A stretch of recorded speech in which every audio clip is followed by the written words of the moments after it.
हनुमान जी का जन्म कैसे हुआ, आइए जानते हैं इस वीडियो के माध्यम से। नमस्कार मित्रों, स्वागत है आप सभी का आपके अपने YouTube चैनल देवदर्शन टीवी पर। भगवान शंकर कैलाश के एक उत्कृष्ट शिखर पर भगवती सती के साथ बैठे थे। पेड़ की घनी छांव में उनके कपूर जैसे श्वेत शरीर के ऊपर नील रंग की जटा बिखरे हुए थे। उनके हाथ में रुद्राक्ष की माला, गले में सांप और सामने नंदी था। उनके साथी और अनुयायी थोड़ी दूरी पर तरह तरह के खेल खेल रहे थे। चंद्रमा और गंगा के अमृत कलश के कारण उनके सिर के ऊपर से तीसरी आंख का विषम शांत था। माथे पर राख बेहद सुरुचिपूर्ण दिख रही थी। अचानक उन्होंने राम राम कहकर उनकी समाधि तोड़ दी। सती ने देखा कि भगवान शंकर उन्हें अभूतपूर्व भाव से देख रहे थे। सती ने उनके सामने खड़े होकर हाथ जोड़े और तारीफ करते हुए कहने लगी, स्वामी, इस समय मैं आपके लिए क्या कर सकती हूँ?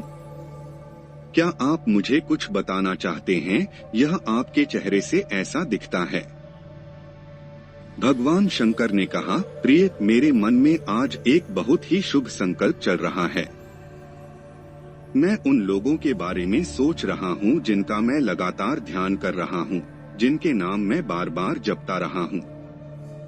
जो लोग वास्तविक हैं, रूप को याद करके मैं समाधिस्थ हो जाता हूँ। यही मेरे भगवान है, यही मेरा भगवान है। उनका अवतार संसार में आ रहा है। सभी देवता यहाँ अवतार लेने के लिए और उन्हें सेवा करने का अवसर प्राप्त होगा। फिर मुझे वंचित क्यों होना चाहिए? मैं भी वहाँ जाऊं और उनकी सेवा करके युगों की लालसा पूरी करूं, जिससे मेरा जीवन सफल हो सके। भगवान शंकर की यह बात सुनकर सती तुरंत नहीं सोच सकी कि इस समय क्या सही है और क्या गलत।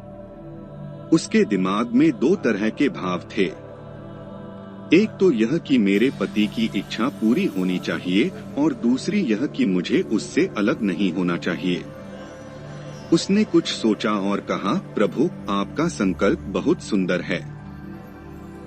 जैसे मैं अपने इष्ट देव यानी आपकी सेवा करती हूँ, उसी तरह आप अपने स्वयं के देवता की सेवा करना चाहते हैं। लेकिन कौन जानता है कि शोक के डर से मेरे हृदय में क्या चल रहा है। कृपया मुझे अपने हृदय को अपनी खुशी में विश्वास करने की शक्ति दें। एक और बात है, भगवान का अवतार इस बार रावण को नष्ट करने के लिए हो रहा है। रावण आपका सबसे बड़ा भक्त है। उसने अपना शीश भी काटकर आपके चरण में रख दिया था। ऐसी स्थिति में आप उनकी मदद कैसे कर सकते हैं? भगवान शंकर हंसने लगे। उन्होंने कहा, देवी, तुम बहुत भोली हो। वियोग का सवाल ही नहीं है। मैं एक रूप में अवतार लेकर प्रभु की सेवा करूंगा और दूसरे रूप में मैं तुम्हारे साथ रहूंगा और उनकी लीला दिखाऊंगा, और मैं उस समय उनके पास जाऊंगा तथा उनकी स्तुति करूंगा। अब यहाँ आपकी दूसरी बात है।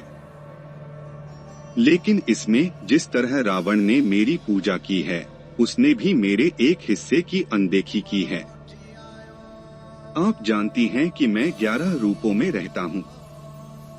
जब रावण ने अपने 10 सिर उठाकर मेरी पूजा की, तो उसने बिना पूजा किए मेरा एक हिस्सा छोड़ दिया। अब मैं उसी हिस्से के रूप में इसके खिलाफ लड़ सकता हूँ और अपने भगवान की सेवा भी कर सकता हूँ। मैंने वायुदेव की सहायता से अंजना के गर्भ से अवतार लेने का फैसला किया है। अभी तो आपके मन में कोई दुख नहीं है।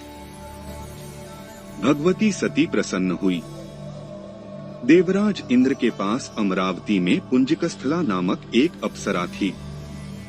एक दिन उसने एक ऐसा अपराध किया जिससे उसे वानर बनकर पृथ्वी पर जन्म लेना पड़ा।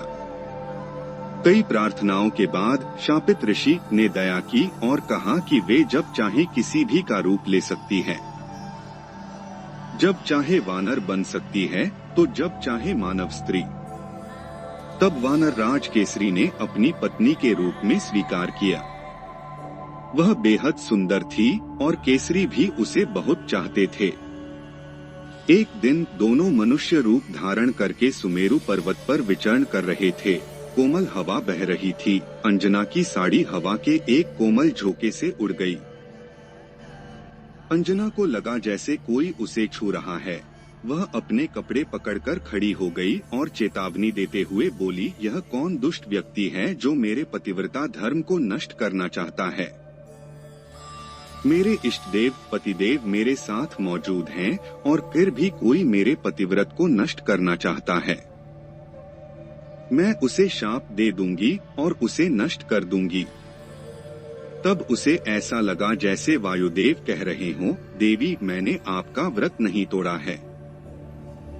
देवी आपको एक ऐसा पुत्र होगा जो ताकत में मेरे जैसा होगा। ताकत और बुद्धिमत्ता में कोई भी इसकी बराबरी नहीं कर सकता। मैं इसकी रक्षा करूंगा। वह प्रभु का परम सेवक होगा। फिर अंजना और केसरी अपनी जगह पर चले गए। भगवान शंकर अंजना के कान से होते हुए आंशिक रूप से उनके गर्भ में प्रवेश कर गए। इस प्रकार चैत्र सुद पूनम मंगलवार के दिन अंजना के गर्भ से भगवान शंकर ने अवतार धारण किया। जय बजरंग बली, जय हनुमान, जय श्री राम।